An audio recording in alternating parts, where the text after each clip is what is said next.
ركله حره مباشره للشباب، ملعوب الكره باتجاه المرمى مباشره تتصل، وهدف اول، هدف اول في الدقيقه الرابعه عشر. الاكمال كان ممتاز من عبد عطيف، وكره مرتده من الدفاع الاتحادي امام المرمى من ركله حره مباشره لم تصل الى تيسير الانتيف، ولم يشاهدها تيسير عندما حاول ان يبعدها لانها سجلت على يمينه في المرمى.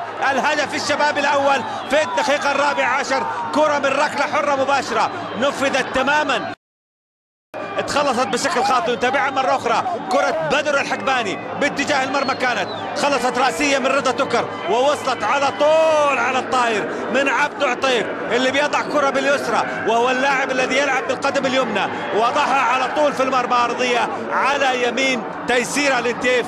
الهدف الشباب الأول يأتي في الدقيقة الرابعة عشر من زمن شوط المباراة الأول، الهدف الأول في المباراة، وعبد عطيف يحرز هدف ثاني له في المسابقة بعد أن سجل هدف أول لصالح فريق نادي الشباب في لقاء الشباب بنجران، وتقدم شبابي بهدف مقابل لا شيء الآن.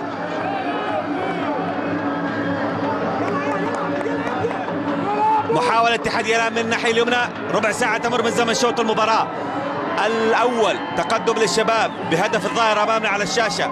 صح